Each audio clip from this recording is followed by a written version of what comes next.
Singer अमान मलिक कई बार big boss में अपने परिवार और चाचा अनु मलिक से मिले धोखे को लेकर बात कर चुके हैं। वहीं एक बार फिर अमान ने अपनी लाइफ के सबसे दर्द भरे और बुरे एक्सपीरियंस को याद किया। बसीर अली से बात करते हुए अमान ने बताया कि जब वो जॉइंट फैमिली में रहते थे तो प्रेगनेंसी में उनकी मां के साथ बुरा व्यवहार किया जाता था, घर के सारे काम करवाए जाते थे। वहीं उनके पिता डब्बू मलिक चाहते थे कि उनके बेटे अमाल और अरमान दोनों अलग काम करें।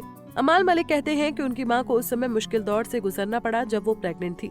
ज्वाइंट फैमिली थी और उन पर घर के कामों का इतना प्रेशर था कि प्रेग्नेंट होने के बावजूद उन्हें आराम नहीं मिलता था। उनकी मां को कई बार अनदेखा किया गया, उनकी बातों को नजरअंदाज किया गया, कई बार अपमानित भी होना पड़ा।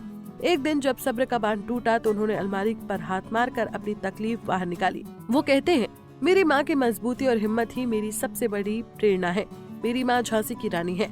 अगर उन्होंने वो सब कुछ नहीं सहा होता तो शायद मैं आज यहाँ तक नहीं पहुँच पाता।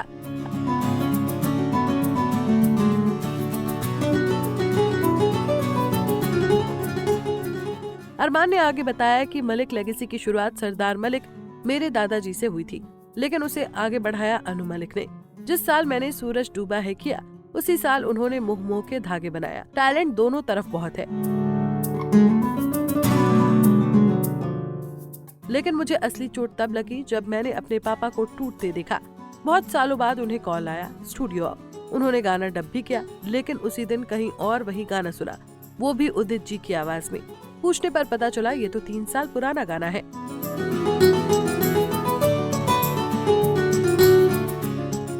अमान ने कहा, उन्हें सिर्फ मॉक रिकॉर्डिंग के लिए बुलाया गया था। मेरे पापा कभी उस धोखे से उबर नहीं पाए। बचपन में उनका अनु अंकल के साथ शानदार बॉन्ड था, पर वक्त के साथ सब बदल गया। तभी मेरे पापा नहीं चाहते थे कि मैं और मेरा भाई अरमान एक नाम से जाने जाए। वो कहते हैं, दोनों बच्चे अलग अलग अपनी पहचान बनाए। पापा चाहते थे कि उनके दोनों बेटों में से एक म्यूजिशियन बने और दूसरा गाए, लेकिन दोनों को सिंगर नहीं बनना चाहिए।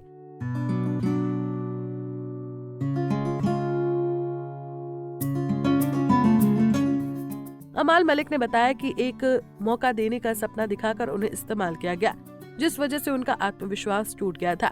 उन्होंने खुद को संभालने के लिए दवाइयों का सहारा लेना शुरू किया। अमाल को सुनकर यही लगता है कि बचपन से लेकर अब तक उन्होंने संघर्ष और दर्द ही झेला है।